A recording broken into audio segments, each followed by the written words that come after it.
Hello everyone, it's Lisa. We haven't done a video in a while. I hope you all have been doing well. We are doing great here at Photo Scraps. Today we're going to do a video on the using the Distress Oxide inks, building a background on watercolor paper. And then I have a step 2 at the very end, so stay tuned because there's a twist at the end. So we're going to see who pays attention to the entire video.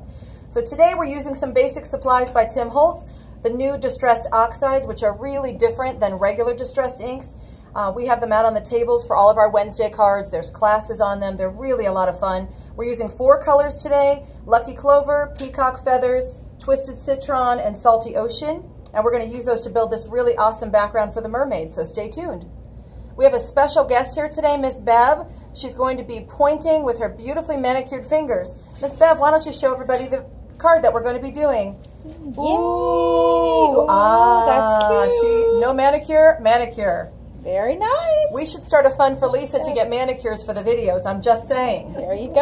All right, so the first step we are going to do is take watercolor paper and we're just going to lightly water it. I mean, this is not anything too complicated. We're just going to throw some water on there. You have to use watercolor paper, not regular paper, because you're adding water and regular paper would not be able to absorb it. It would get kind of pilly and get kind of fuzzy looking, plus it'd get too wrinkly. And the process for doing this, honestly, is just slopping it on. It couldn't be easier. We're going to take some bits of color, we're going to put some there. We're going to put some of this here. I'm going to rinse my brush in between because I don't really want to contaminate my colors yet. I'll worry about that later. And then when you get to this point, you think, well, that doesn't look like much. You're going to take a wet water brush and you're going to water all of your edges so that it softens them so we don't have lines. And yes, we're going to blend together a little bit, but in order to achieve something like this is probably 3 or 4 layers of ink, and this is starting with layer 1, so that's why it doesn't look like too much. So anywhere you feel like is a little bit of a line, just add more water. And we'll add some of the green. And then we're going to heat set in between layers. So we'll turn this off for a moment. I'll go heat set and I'll be right back. We'll do layer 2. So now we have heat dried layer 1, and you can see, you know, it's all right. It's not that exciting because we need to build on all the layers of color. So this is the before, that will be the after. So now we're going to repeat that exact same process before with a nice wet water brush. We're just going to start applying more blobs of color in kind of a random pattern. I mean, really, it's not here nor there. It's hard for people sometimes to not go in a pattern, but you just want to kind of go all over the place. And then I'm going to soften all these edges with the water brush because I don't want to see a line there. Okay, so I'm going to do this, heat set it. I'll probably add another layer of ink, and then I'm going to come back and show you how I did all the water splotches. So this is layer 2, and stay tuned, we'll get it finished.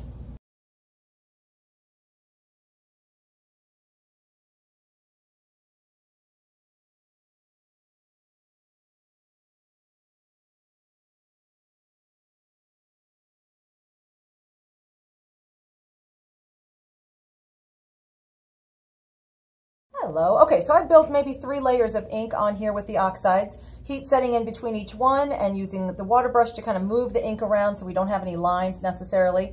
And Miss Bev is going to demonstrate the after. This is still the before. Very nice job, Miss Bev. You are a natural. Natural. Now, we are now going to put on these little water drops that are like this. I think those really add not only kind of a water kind of a feel, since we need the mermaid to be in water, but it's really going to show you a really cool effect here. Oxide inks and the regular distressed inks react beautifully with water. So I'm going to move this so I don't get anything wet. Let me show you. You want to get a really wet water brush. You also could use an old toothbrush or a paintbrush or something. And you're just going to drop globs of water. I'm doing a tapping motion. You also could have your pen upside down and tap this way. And I'm going to heat set this and show you what that looks like when the water reacts with the oxide. So stay tuned. I'll be right back. Now we have dropped plain water. Now we're going to drop some inky water. So again, I'm going to have a nice wet brush. I'm going to go over here and load up my brush with a really wet inky mix, and then I'm going to tap some of that on there. And that's going to give you a totally different look because now we have green ink plus water. And you'll see I'm going to use several different colors. You're going to have a really cool effect then from adding the drops of the ink on there rather than only water. So try a different effect, and you'll see the different ways I'm tapping. You get big blobs or little blobs. I think that's kind of an interesting look. So we'll add 1/3 color, maybe this bright kind of citron, twisted citron. And that's how you affect this look. It's really simple. It's really easy to do. On the edge of my card here, you'll notice that I kind of roughed up the edge. There is a sanding tool that's available for that, or you could use the end of your scissors and it adds a really nice texture. And then just some simple Copic coloring and sentiment. This card's on the table right now for a Wednesday card, just $2. Come on in and we'll give you any tips and help you out with anything you need. Thanks for doing the video. I appreciate it. We'll see ya. So now, those of you that have stayed all the way to the end, I appreciate it. Now we're going to do that same background, except we're using a piece of glossy paper. So you can already see the difference because it's glossy. The ink is going to kind of sit on top. We're going to build on a few more layers of ink, and then I'm going to show you a really cool technique that we saw online and a customer told us about. So I'm just going to keep building on some layers. Now, with glossy paper, you don't want to put a ton of water. You also don't want to heat it to death because it's glossy rather than the thickness of the watercolor paper. So you do have to kind of watch how much water you're adding. So I'm kind of sparingly just adding some water to spread my things around here because I don't want to saturate it. It's not going to be too happy if I do that. Okay. So I'm going to add some drops. I'll heat set this real quick and then I'll come back and show you the magic. Okay. I'm just gonna, we don't even need to do the voice part. I'll just kind of. I want to make it chalky again, so yeah, we can do the. Yeah. Okay, hopefully that'll be enough. Nice. Okay. All right, so now we have really covered our piece of glossy paper with a nice layer, several layers of the oxide inks. It has kind of a chalky, opaque finish. Nothing wrong with it. We could be done now, but here's the trick. But wait, there's more. You can either take a wet paper towel or a wet baby wipe, and you want to wipe lightly. You don't want to really go too crazy on it, not too much weight. And don't panic if at first it looks like you've made a mess. You're going to go with a dry paper towel afterwards and kind of clean up your mess, but you're going to use a circular motion. And look already how you have the before. This is the before, here's the after. See how it just releases some of the sheen? Isn't that beautiful?